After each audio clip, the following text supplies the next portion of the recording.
She ain't got no money, clothes are kinda funny. Her hair is kinda wild and free. Oh, but love grows where my rosemary goes, and nobody.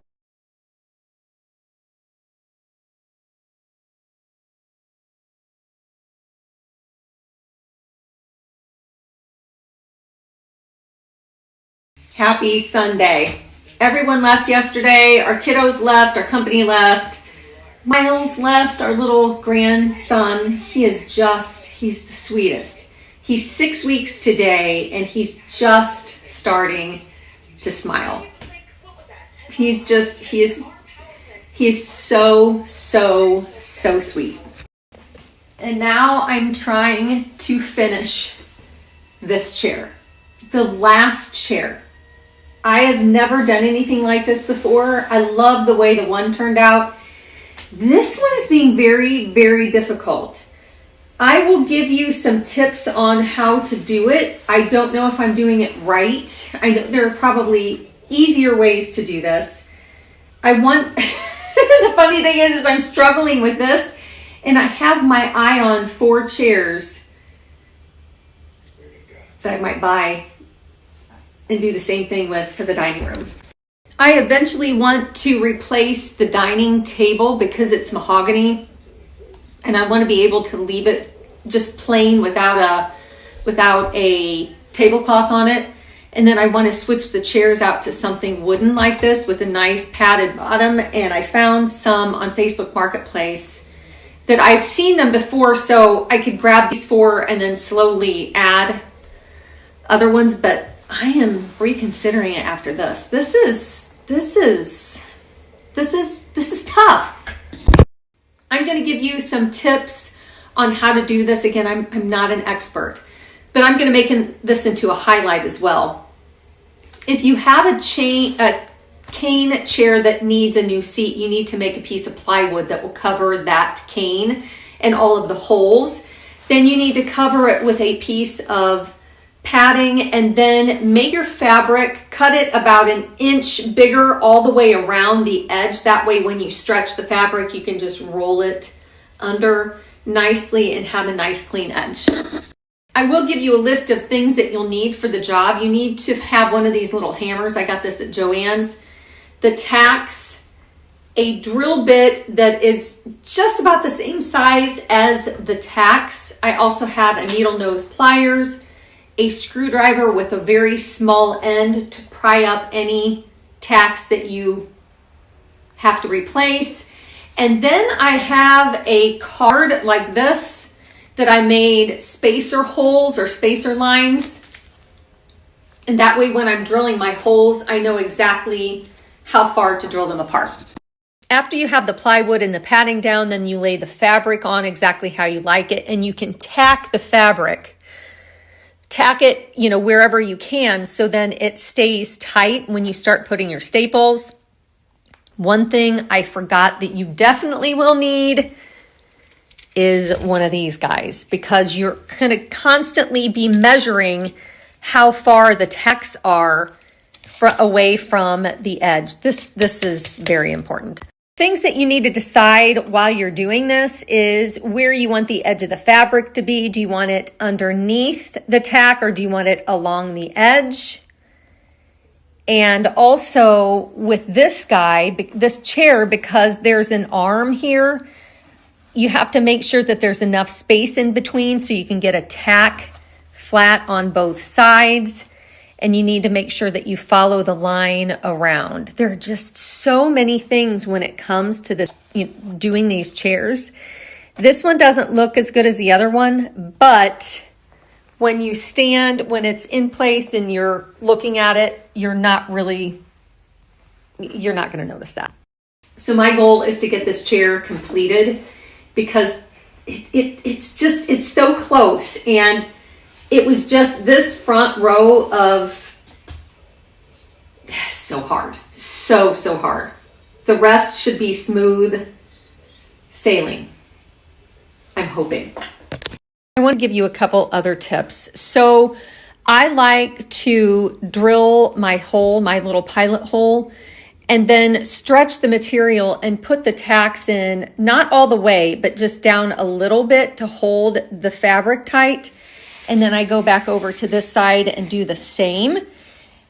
And then once I start tacking the tacks down all the way, I use my needle nose plier to hold it and straighten it up if it's going a little bit wonky. And that way everything stays as straight as you can get it. One other thing, when you're drilling your pilot hole, don't go too deep, because I was doing that, but I took a toothpick and stuck it down in the hole and broke it off. And that way when I stuck my tack down in there, it was tight.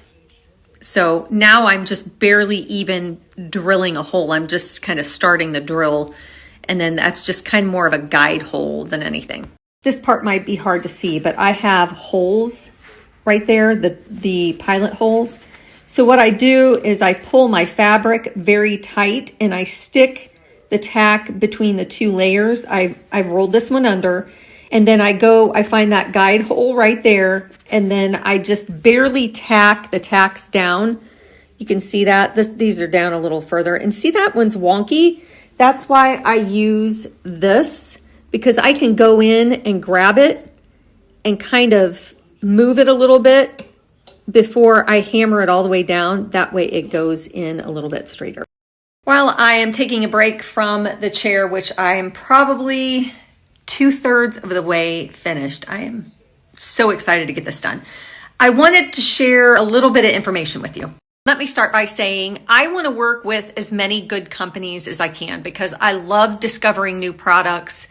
I think it's great. I think it's a great way to try something out and then share it with you if I like it. I don't share anything I don't like. Companies get their information from something that's called insights. So on my page, since it's a business page, I have access to insights. I can see how many likes, shares, saves, etc. And companies will reach out to me and say, hey, do you want to try my product? And I say, sure, I'd like to try it. And they say, well, send me all of your insights, which means I have to share all of that information with them. That's why sometimes you'll see people that have Instagram pages that share content. They'll say, I would love if you like or comment on my new content. I don't do that because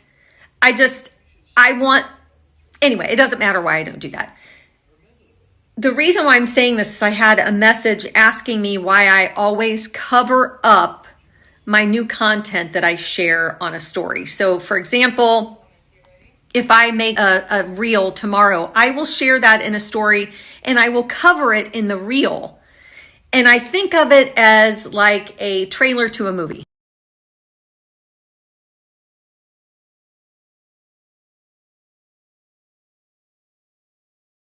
My goal is to share content that is exciting for you to see. If I were to show the content in the story, there is no need for you to go watch it on my page. And then you might not see the whole thing because sometimes it gets cut off. In turn, that makes engagement go down for me. But more importantly, honestly, I want you to see it and experience it and be inspired by it. And I feel like those types of stories where we share a little bit of content, where I share, it's like a movie trailer. I want you to see the whole movie. I don't know about you, but when I start watching a movie trailer and it grabs me, I don't want to see anymore. I want to see the movie because I don't want to have it spoiled. And so that's why when I share what I'm sharing in a story, I want to cover it up so you can just see a little bit, but not have it ruined.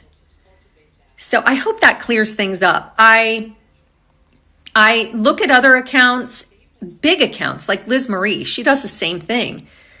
And I have a feeling she does the same reason. She wants you to experience the entire thing all at once. So anyway, I'm glad you're here. I love this. I love doing this. I love trying to inspire people. And yeah, While I'm still on my official lunch break, I wanted to share some of the top sellers from this past week. The first one are these shoes. I got these at Walmart. True to size, lots of different colors. Slip-on, which is my absolute favorite. I don't know if I'm getting old or I just love I just love slip-on shoes. And they have an arch support. I will link them next because if you're looking for a good quality, budget-friendly, slip-on, cute tennis shoe, lots of different colors, I will link them next.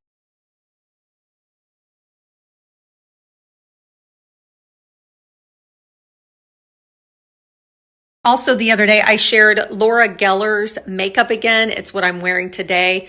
I shared it at 35% off site-wide. Now it's up to 55% off site-wide with an additional 10%. Hello? Rob and Bug are just getting back from, hi, Bug, from his mom and dad's. But I will link that here. I thought it was great the other day at 35. Now it's up to 55 plus an additional 10.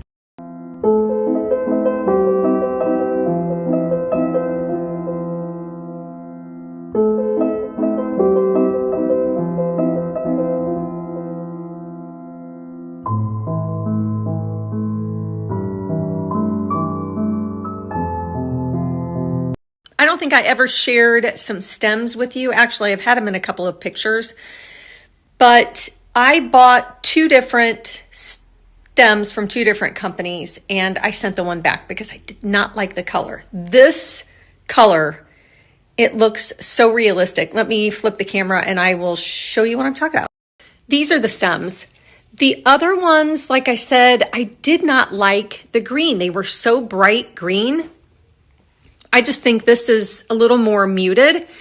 And in this old crock, I have 3 stems and then I have 1 up there. So you can see how full that is just with 1, and 2 come in a pack and they're very, very long. And then these are the tulips that look so realistic. I have them there and then I have a little bit there and then I have some over there as well.